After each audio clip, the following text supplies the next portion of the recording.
رئيس الأطباء اجى عندي بروفيسور استرج اسمه، قال يا عبد الحميد انت هذه حالتك ما لها علاج، الان عجزنا عن العلاج، وظهري هكذا كان معوج الله يعلم، وشلل كامل، فقط يداي طليقتان.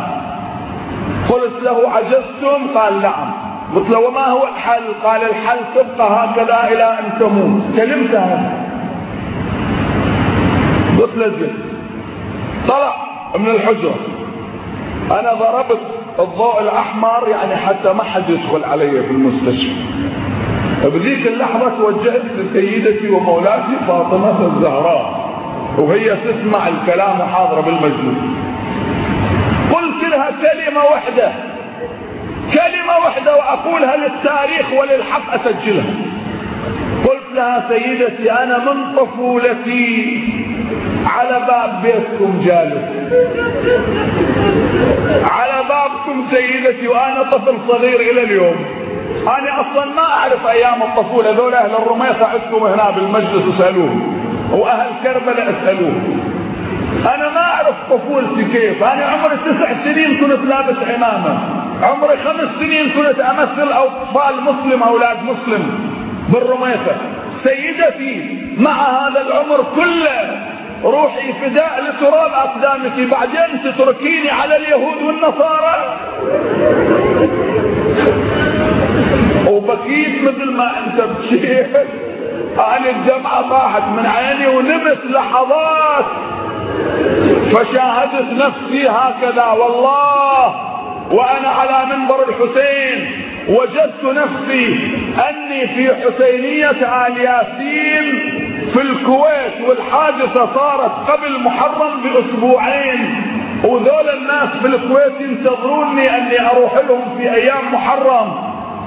فوجدت نفسي في عالم المنام وانا في المستشفى كأني موجود في الحسينية يوم الثلاثاء مساء ليلة الاربعاء اول محرم، وبالفعل كان ذيك السنة اول محرم ليلة الاربعاء. فارى سقف الحسينية مرفوع وينزل رذاذ لطيف على الناس، وهذا دليل استجابة الدعاء لهذه المجالس. واذا بي ارى امرأة. ليش رحت يا عبد الحميد الان الى هاي القصة؟ والله ما ادري. شوف انتبه، والله هذه اشارة منهم من اهل البيت. انتبه كيف؟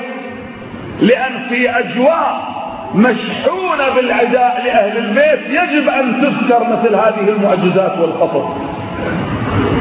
واذا انا مشلول وجالس في المجلس اول ليلة من محرم واشاهد امرأة هنا على يسار المنبر، يعني المنبر على يمينها طاير، بهذا الجانب واقفة وكلها هيبة ونور، فتأشر لي هكذا، تأشر لي شيخ عبد الحميد والله من خلال الحجاب تشوف هيبتها ونورها وطلعتها. اصعد المنبر واقرأ، انا لا اعرفها من هي، لكن من هناك اخاطبها اقول سيدتي انا مشلول، اسمع العبارة واكتبها عندك وراح تشوفون صحبتها بتحت المحشر وانا معاكم هناك امام الله. قلت لها سيدتي انا مشلول. قالت يا شيخ عبد الحميد هاي تكرر العبارة وانا اقراها اتشرف بكلمتها.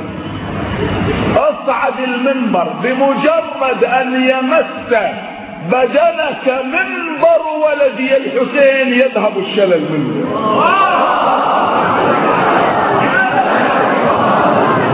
وشوف العبارة تقول بمجرد ان يمس بدنك منبر ولدي، يعني الفاعلية للمنبر مو البدني، من ثبت التعبير. فاقول لها سيدتي ما عندي موضوع اصعد اقرأ. قالت هذا الموضوع، هكذا اشارت، واذا نور من يدها، نور هالشكل يجي واشوف الموضوع البحث العلمي قبل قصيدة تطلب من عندي، تأمرني مو تطلب، الزهراء ما تطلب، تأمرني ان اقرأ قصيدة ولزينب نوح لفقد شقيقها، وهاي دائما انا اقرأها. اذا تلاحظون الاشرطة تسمعوني دائما اكرر هاي في اكثر المجالس. ولزينب النوح لفقد شقيقها تدعوه يا ابن الزاكيات الركعي فأقرأ. بعد ذلك أنا انتبهت من النوم، وجدت نفسي على السرير بالمستشفى ولا زلت مشلولا، فعرفت أن الزهراء سلام الله عليها تأمرني أن أذهب إلى حسينية آل ياسين ومن منبر الحسين آخذ الشفاء، وإلا كان بإمكانها وأنا في لندن تشافي، لا تريد تربطني وتشدني أكثر لمنبر الحسين. تعرف هذا المنبر على ترعة وعلى نهر من الجنة.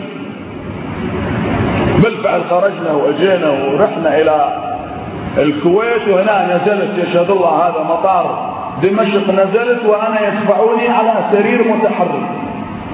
بعد ذلك ذهبت إلى الكويت وصعدوني ليلة الأربعاء أول محرم على أساس أقرأ 10 دقائق وخطيب آخر يقرأ المجلس، لأن أنا مشلول ما خبرت أحد. صعدت على المنبر وإذا أنا في عالم آخر، نسيت الشلل ونسيت كل شيء، وبدأت أقرأ وأتحدث ساعة ونصف. بعد ما انتهينا من المجلس وجدت نفسي أقوم أول مرة في عمري، أقوم على 4 أشهر 5 أشهر، أقوم وأنزل كل شيء ما فيه.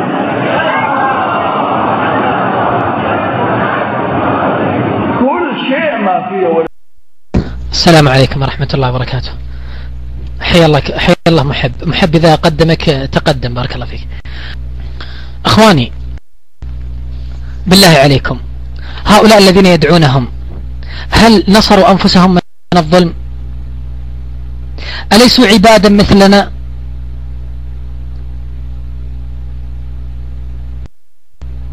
أليسوا الله سبحانه وتعالى يخلق وهم لا يخلقون؟ أليسوا في القبور ليس لهم أرجل يمشون بها؟ ليس لهم أيد يبطشون بها؟ ليس لهم أعين يبصرون بها؟ اسمعوا ماذا يقول الله.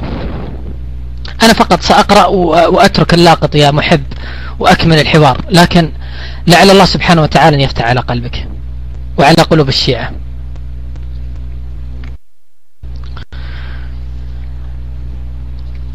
أعوذ بالله السميع العليم من الشيطان الرجيم.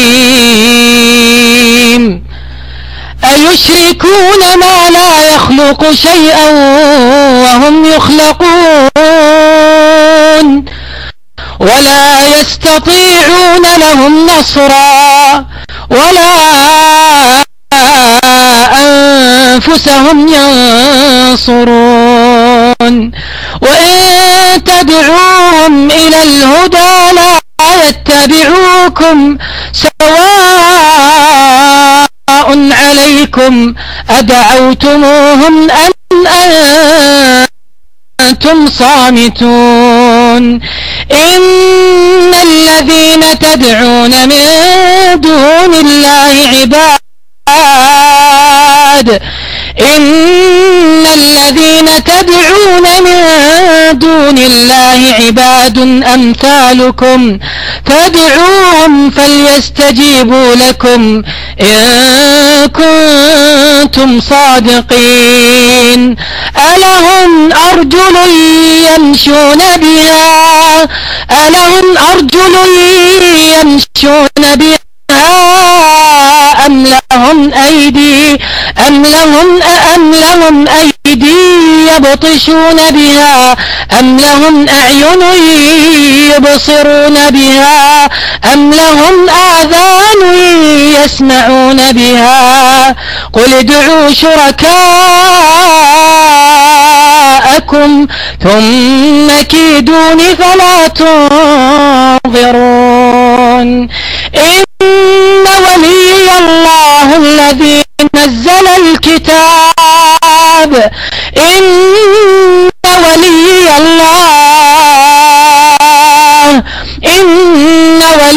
الله الذي نزل الكتاب وهو يتولى الصالحين.